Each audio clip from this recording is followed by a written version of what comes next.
Hi everyone, this is Sumit Ochani. Today in this session we'll be discussing CAT 23 LRDI strategy. तो basically हम बात करने वाले हैं क्या ट्राइड एंड टेस्टेड चीज़ें हैं जो कर सकते हैं. सम डेटा एनालिसिस जिसके बेसिस पे you can definitely decide whether you are in the correct position for this CAT or not, because we are very close to CAT and I am very sure we all are very much motivated as well. तो in case of some kind of distraction, कुछ भूल गए हो, कुछ याद ना हो, कुछ समझ में नहीं आ रहा हो, LRDI में क्या क्या चीजें करनी चाहिए उनके बारे में अपन ओवरऑल बात करने वाले हैं, राइट. तो let's start this. So talking about LRDIs, there are some tried and tested ways of doing so, right? जैसे कि first is self analysation. So I am sure आप लोग अपने आप को अच्छे तरीके से एनालाइज कर चुके होंगे कि कौन कौन से टॉपिक्स इंपॉर्टेंट हैं, कौन से टॉपिक इंपॉर्टेंट नहीं है, और आप कितना कितना किस लेवल पे क्या चीजें करने वाले हो, right. That I am sure we all are very clear with. There is no distraction, I believe, right. Distraction वगैरह नहीं होने चाहिए. Talking about distraction, it could be anything कि बहुत ज्यादा करना, बहुत कम करना. It could be anything kind of like any kind of distraction. तो वो नहीं हो रहा होगा, आई एम श्योर. ठीक है. Knowing the reality, which is very important, I believe, right? Now when I say knowing the reality is very important, means 70 percentile, 80 percentile, 85, sometimes we go for 95, 100 percentile and we even lose 75 or 80 percentile just because we don't know कि किस percentile पे क्या effect रहता है when you are talking about CAT, right? Then something is called as setting a target as per our level, right? तो मान लीजिए आपका अभी आप जो टेस्ट वगैरह दे रहे हैं, मॉक टेस्ट दे रहे हैं, राइट. उसमें आपका परसेंटाइल बहुत अच्छा नहीं आ रहा है, ठीक है, और suppose you are getting 70 percentile, 75 percentile. Suddenly on a given day mock test में आप ट्राई कर रहे हैं 99.99 परसेंटाइल के लिए. I think you will be ending up in getting से इवन लोअर स्कोर्स, राइट. तो एक बार ये पहचान जाए किस परसेंटाइल पे क्या मिलता है और उसके हिसाब से ट्राई करें, would be the best thing for us. ठीक है. How to achieve the set target, उसके लिए एक बेसिक आइडिया कि हमें अगले almost I can say 1 month में क्या करना है, which is very important for us, क्योंकि ये last lack preparation always gives you know different kind of fights. Then regular analysis through test. So when I say regular analysis through test means आप जो test वगैरह दे रहे हैं, जो mock test वगैरह आप लिख रहे हैं, राइट, उसके थ्रू आपको पता चलता है हर बार ऑलमोस्ट हर वीक में आप 1 से 2, कुछ लोग 3 मॉक्स भी दे रहे होंगे, राइट. तो आपको वहां पे पता लगता है कि कौन से सेक्शन है जहां पे आपको थोड़ी ज्यादा मेहनत करनी है, कम करनी है. वो सब एनालिसिस भी पर्टिकुलरली चलते रहना चाहिए, right. Then material to be solve first, like कौन सा मटेरियल लगाना चाहिए, कौन से टॉपिक्स हैं जो हमें सॉल्व करने चाहिए, इन सब बारे में भी आपको अच्छे से जानकारी होनी चाहिए. Talking about CAT 23, these are the favourite topics, right, जो नॉर्मली आए थे. एंड आई एम श्योर आप में से काफी लोगों को पहले से इसका बहुत सारा आइडिया होगा. Table and graphs, like basically if you talk about DI, तो DI का एक सेट रहता है. Games and tournament, a very popular topic. Routes and networks, ठीक है, जिसमें कि आपसे कहा जाता है एक जगह से दूसरे जगह जाना, right. This kind of notes and networking जो होते हैं क्वेश्चंस, आई एम श्योर आप लोगों ने काफी कुछ सॉल्व भी किए होंगे. ये एक एनालिसिस है जिससे आपको आइडिया लगेगा कि यार ये चीजें आई थी last year. I am sure PYQs में आपने ये सारी चीजें लगाई होंगी, like for the last almost I can say 2016-17 के बाद के पेपर्स आपने काफी अच्छे से देख लिए होंगे, बिकॉज CAT तब से थोड़ा नेचर वाइज शिफ्ट हो गया. 2008 के बाद से, लाइक 2009 ऑनवर्ड से लेके 15 तक थोड़ा डिफरेंट टाइप ऑफ CAT आ रहा था, राइट. 2008 से पहले के पेपर का जो लेवल LRDI का था और फिर जो बाद में आया, वो काफी हद तक मैच करती हैं चीजें, राइट. तो वो आई एम श्योर आप लोग उस पर काफी काम कर रहे होंगे और आपने 2016 के बाद के पेपर्स भी अच्छे से लगाए होंगे. ये कुछ फेवरेट टॉपिक्स है. Arrangements, talking about arrangements means जो पजल्स वगैरह अरेंजमेंट्स, हम उन क्वेश्चंस की बात कर रहे हैं. Linear arrangement, circular arrangements, right. आपने ये सब भी सॉल्व किए होंगे. ये भी CAT के काफी फेवरेट और चहीते क्वेश्चन रहे हैं, तो आई एम श्योर आप लोगों ने ये भी काफी अच्छे से तैयार किया होगा. सिलेक्शन, डिस्ट्रीब्यूशन, वेन डायग्राम के 2 सेट्स थे. अच्छा, ये जो एनालिसिस मैंने लिखी है तीनों स्लॉट्स की मिलाकर लिखी है, राइट. तो तीनों स्लॉट्स में ऑलमोस्ट जाकर 12 सेट्स हो जाते हैं. तो ये 12 सेट्स का आपको ब्रेकअप दिख जाएगा, राइट, जिसमें कि you can C out of those 12 sets क्या क्या आया था. तो किसी सेट में कुछ आया था, किसी स्लॉट में कुछ आया था, किसी स्लॉट में कुछ आया था. तो वो सारी चीजें आपको यहाँ सामने दिख रही हैं. ओवरऑल तो I am sure we all understand कि सबसे important thing, like when you talk about this preparation, these are some like favourite topics are there. जैसे कि you talk about Venn diagram, like it's a very important topic, I'm sure we all are preparing. Quant based reasoning हो गया, ठीक है. DI based reasoning हो गया, right, या reasoning based DI हो गया, ठीक है, जिसमें कि बहुत सारा रीजनिंग इन्वॉल्व होता है. Lot of data is involve for answering DI questions. And I am sure CAT जिस तरीके का लेवल आ रहा है उसमें ज्यादातर डेटा बहुत ज्यादा इन्वॉल्व हो जाता है. उस डेटा को एनालाइज करना is a different kind of challenge and a task, right. Selection distribution, talking about games and tournaments, Venn diagrams, quant based reasoning, ठीक है, and overall these topics play a very important role for the preparation. तो ये कुछ 4-5 topics हैं जो even अगर नहीं भी आते हैं आपके वाले स्लॉट में, पर आपकी स्ट्रेंथ बहुत ज्यादा बढ़ाते हैं. और there should be no weaker kind of topic. इस पे हम बात करने वाले हैं कुछ ही देर में. और मैं आपको एक बहुत ही इंटरेस्टिंग सा डेटा भी दिखाऊंगा जिसके बेसिस पे you can take a decision कि कितने नंबर पे कितना परसेंटाइल भी बन जाता है, लोगों को ये पता ही नहीं होता है. तो आई एम श्योर आपको वो डेटा भी बहुत अच्छे से नॉलेज होनी चाहिए. Then I talk about the topics, कुछ 5-6 फेवरेट टॉपिक्स जिसकी बात अभी हमने की भी, like Venn diagrams is one, games and tournament one, reasoning based DI is one, right, quant based reasoning is one. I think अगर ये 4-5 टॉपिक्स पे होल्ड हो, and then a lot of puzzles and all, right, जहां पे बहुत सारा data involve हो, I think अगर इन 4-5 टॉपिक्स पे होल्ड हो, you can do anything in CAT. मतलब on a given day you can do anything, मतलब कितना भी परसेंटाइल आ जाए. Now the question is, who can get good percentile in LRDI? क्या आपको बहुत जीनियस होना पड़ता है? So a person who is willing to do regular practice, I'm sure is almost 1 महीने में, ठीक है, आप काफी फोकस्ड होंगे, आपको बहुत ज्यादा डिस्ट्रैक्शंस नहीं होंगे, और आप बहुत ज्यादा विलिंग होंगे अच्छी प्रैक्टिस करने के लिए भी, right. I think their main problem will be solve. Then can convert the weaker topics into the stronger ones. ठीक है, अब आपको लगता है कि आपको वेन डायग्राम बहुत अच्छा नहीं लगता, या सर मेरे को तो सिर्फ 3 बनाना आता है, 4 वाले में उतना अच्छा नहीं लगता, 5 वाला तो सवाल ही नहीं कि मैं बना लूं.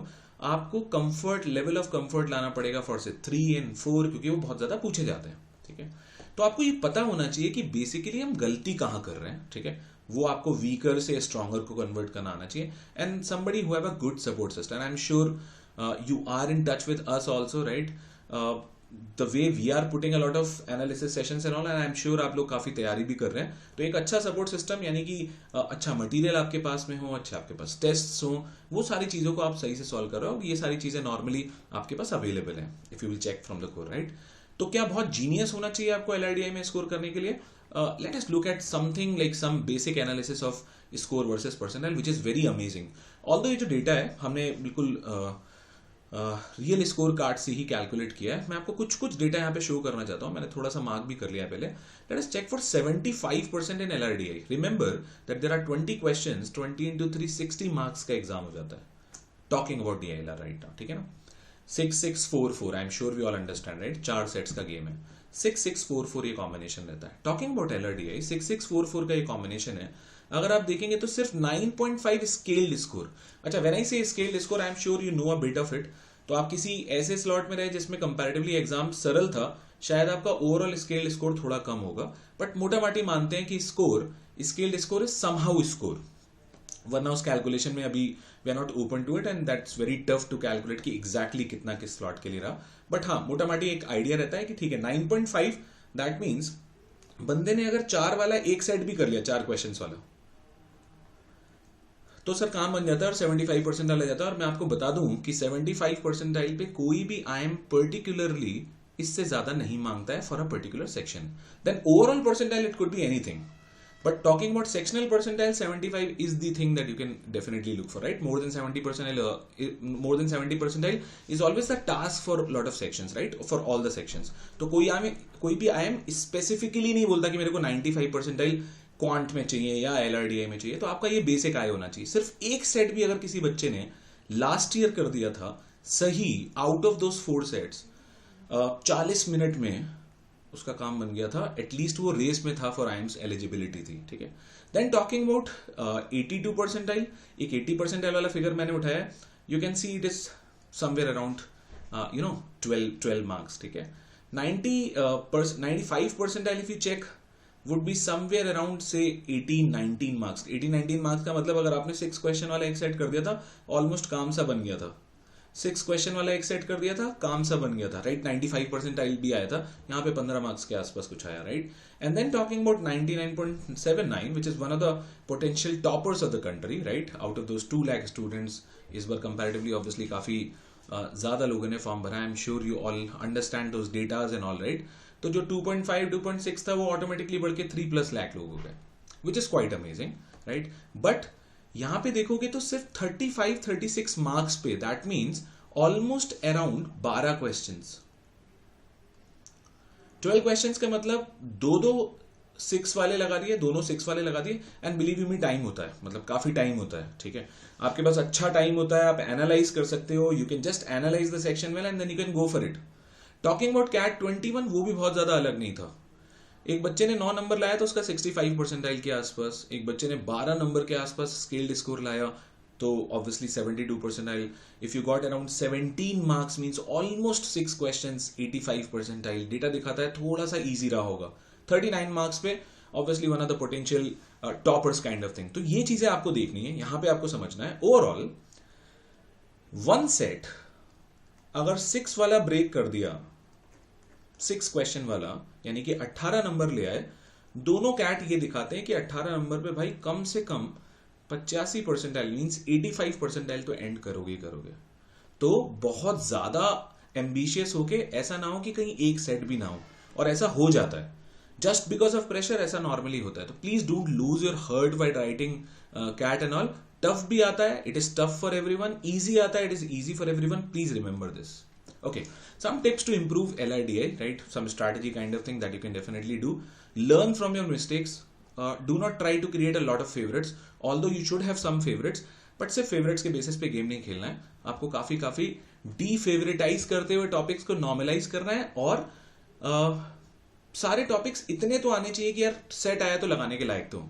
ऐसा नहीं होना चाहिए कि linear arrangement बहुत अच्छा लगता है बट सर्कुलर अरेंजमेंट देखते ही सर गड़बड़ हो जाती है, और उसमें भी अगर स्क्वायर दे दे या हेक्सागन दे दे, it's a problem for me. So do not try to create those kind of favourites within the topic कि मेरे को सिर्फ लीनियर अच्छा लगता है, सर्कुलर अच्छा नहीं लगता। सर सिलेक्शंस वाला आएगा तो सर 3 बंदों की टीम बनानी होगी 5 में से, तो I M particularly comfortable. But अगर उसने बोल दिया 10 लोग हैं तो बस उसके आगे मैं पढ़ ही नहीं पाता, और मतलब I don't have any faith in my self कि मैं सॉल्व भी कर पाऊंगा, वो नहीं होना चाहिए। Huge amount of practice is required to do it, right. Work on your basic concepts really well, सारी चीजों के बेसिक्स बहुत अच्छे से आने चाहिए, इसकी बात कर रहे थे। Practice well through material and some important topics. Now when I say some important topics to improve your efficiency are the arrangements for sure, इसमें कोई डाउट ही नहीं। वेन डायग्राम जिसकी बात अभी हम कर रहे थे, reasoning based DI is 1, quant based reasoning, बहुत सारा डेटा यहां इन्वॉल्व हो जाता है, right, mathematical data and all, and a topic which is icing on the cake like maximisation minimisation. हमने जो अपनी मास्टर क्लासेस की हैं उसमें सारे टॉपिक्स लिए हैं, तो आप ऑब्वियसली वहां से भी देख सकते हैं, ठीक है। सो मैक्सिमा मिनिमा, जिसको हम मैक्सिमाइजेशन मिनिमाइजेशन भी बोल सकते हैं, right. I have taken that topic earlier. ऊपर वाले बाकी जो टॉपिक्स हैं उस पर भी क्लासेस हो रहे हैं, राइट। आप ऑब्वियसली बने रहिए हमारे साथ, you will come to know a lot of feed from our side as well. And then is there a topic called age which is again very important. तो आई एम श्योर लाइक ये जो topics मैंने जैसे अभी तक लिखे कि like arrangement हो गया, लीनियर हो गया, सर्कुलर हो गया, वेन डायग्राम्स हो गया, रीजनिंग बेस्ड डीआई हो गया, क्वांट बेस्ड रीजनिंग हो गया, मैक्सिमा मिनिमा हो गया, राइट। तो ये सारे टॉपिक्स बहुत इंपॉर्टेंट रोल प्ले करते हैं to develop the kind of mentality that is required to answer the questions, ठीक है। and then there is a favorite topic called as games and tournaments. there is always a debate कि games and tournaments किस depth तक लगाने चाहिए, ठीक है। अच्छे वाले सेट्स लगा लो, 2006-07 के आसपास भी बहुत बढ़िया से सेट्स आए हुए हैं, ये सब लगा लो, बाई एंड लार्ज काफी चीजें सॉल्व हो जाती है। और games and tournament, Venn diagram के अच्छे क्वेश्चंस, मैक्सिमम जो लोग लगाते हैं ना उनकी एफिशिएंसी बढ़ जाती है डीआई को करने की, राइट, डीआई एलआर को करने की, ठीक है। एलआर बोल दो या डीआई बोल दो, या डीआई बेस्ड एलआर बोल दो या एलआर बेस्ड डीआई बोल दो, काफी कंफ्यूजिंग नाम हो सकते हैं बट ओवरऑल मीनिंग सबका एक है, बहुत सारा डेटा, ठीक है। And based on that a lot of solvings, as simple as that. Also, do not hesitate in making the cases. ये होता होगा कि बहुत सारे केसेस बनाने से हम डरते हैं, तो कभी कभी 4 सेट्स बनते हैं, 3 केसेस बनते हैं, 4 केसेस बनते हैं और आप उसको छोड़ते हो, आपको वो नहीं करना चाहिए। Have faith in yourself, know the data की 6 क्वेश्चन करने पे यार अपन I can cross 85 percentile, obviously आपको उस सेट में कूद के जाना चाहिए। Once you decide after the scanning आपको वो करना चाहिए, मतलब once you decide, scanning is very important for us.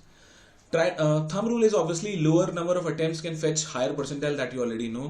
Try to maximum attempts only after completing all the topics. ऐसा नहीं होना चाहिए कि आपने वेन डायग्राम छोड़ ही दिया, गेम्स एंड टूर्नामेंट छोड़ ही दिया, गड़बड़ हो जाएगी पूरे सेट, क्योंकि चॉइसेस बहुत कम अवेलेबल हैं। एक्चुअली 4 ही तो सेट हैं, उसमें से 2 आपको नहीं आते हुए, तो 2 में से क्या चूज करोगे, और वो दोनों टफ हुए जो आप कहते थे विल बिकम अ प्रॉब्लम। तो बहुत फेवरेट टॉपिक्स तो दैट इज ओके, जो मैं पहले भी कह रहा था, बट ओवरऑल कोई टॉपिक छोड़ मत देना। और ये जो इंपॉर्टेंट टॉपिक्स हैं इनको तो बिल्कुल भी नहीं, इन पे तो बहुत अच्छे से होल्ड होना चाहिए। 70% is the cut off, don't forget this. मतलब 70% पे मोटा माटी आपको सारे आईएम्स एक बेसिक रिस्पेक्ट तो दे ही देते हैं। ऐसा ना हो जाए 99.99 के चक्कर में सिर्फ और सिर्फ 70 वाला फिगर भी भूल जाओ। Just cross the barrier. Nobody is saying कि आपको 70% पे रुकना है, please remember, right. I am not saying कि 70-75 पे रुकना है, बट आई एम सेइंग कि 99 लाने के लिए पहले 75 के एनालिसिस जरूर कर लेना कि भाई एक सेट में बन जाता है काम। This is how, like, just we are talking about this. If you are consistent and still not satisfied, analyse what to improve. तो आपके नंबर्स तो ठीक आ रहे हैं, पर यार बहुत अच्छा नहीं लग रहा है। आपको देखना होगा कि क्या इंप्रूव करना है। अगले एक महीने में there has to be target कि रोज 5-6 सेट्स रोज जरूर लगाते रहे। एलआरडीआई को अच्छा करने का सिर्फ एक तरीका है, रेगुलर पढ़ना पड़ेगा आपको, राइट। रेगुलर सेट सॉल्व करने होंगे। जो टॉपिक्स मैंने लिखे हैं ऑब्वियसली उसको बहुत अच्छे से उन पे और ज्यादा काम करना होगा। And then try to analyse. I think when you just start solving, just scan the section. ये एक एल्गोरिथम यूज कर सकते हो। For scanning you can easily take 5 minutes, क्योंकि out of those 40 minutes you have time to select those 2 or 3 sets. Priority order आपको बनाना होगा, right. जब आप प्रायोरिटी ऑर्डर में P1 P2 यानी कि पहले कौन सा कर रहे हैं बाद में कौन सा करना है ये सेट कर लेते हो, फिर कूदने के बाद there is should be no back. 3-4 minute के बाद ये फील आए कि मुझे छोड़ना है और दिल में आ जाए कि यार छोड़ने से काम बन जाएगा, प्लीज रिमेंबर प्रैक्टिस के टाइम पे, यानी कि जब टेस्ट वगैरह लगा रहे हो, मॉक टेस्ट, वहां पे आइडिया आया होगा कि जब मैं ऐसा करता हूं तो क्या होता है। बहुत बारी आपको पॉजिटिव रिजल्ट्स नहीं मिलते हैं और कैट आपको ऐसे क्वेश्चन देता है जिसमें कि आपको बहुत सारे केसेस बनाने पड़ते हैं। ज्यादातर लोगों की गड़बड़ सिर्फ और सिर्फ केसेस बनाने में होती है। तो केसेस बनाते थे। I remember like when I was sitting like in CAT 20 I believe, so there was a set on parkings and all, right, 19 or 20 में, right. So delivery boy was there, वो जाता था और डिलीवरी करता था। I had faith बहुत easily solve हो रहा था और इजीली सॉल्व होते हैं, बट आपको वो फील नहीं लेना है कि यार 4 सेट बन गए, 3 केसेस बन गए, 4 केसेस बन गए। ज्यादातर केसेस में आपको बहुत सारे केसेस बनाने ही पड़ते हैं, यानी ज्यादातर क्वेश्चंस में आपको केसेस बनाने पड़ते हैं। तो वो बचना नहीं, उससे बचना नहीं है, उससे फाइट करना है और वो प्रैक्टिस करनी है आपको आज से। Try and solve more and more questions where you can make a lot of sets and all. I believe that you understand. Easy sets, doable sets आपको पहले से देख लेने चाहिए। आपको वो मिल जाते हैं अगर आपकी प्रैक्टिस ठीक ठाक हो तो, और इन सारे टॉपिक्स पे आपने होल्ड अगर अच्छा बनाया हो तो भी काम बनता है। And then obviously do not overspend on any question और सेट। मीन्स ऐसा ना हो कि 20-20, 25-25, 30-30 मिनट लगा दिए, सॉल्व नहीं हो रहा है, बस लगे पड़े हैं, जस्ट आप अपना ईगो सेटिस्फाई कर रहे हैं, उससे बहुत ज्यादा फर्क पड़ता नहीं है, राइट।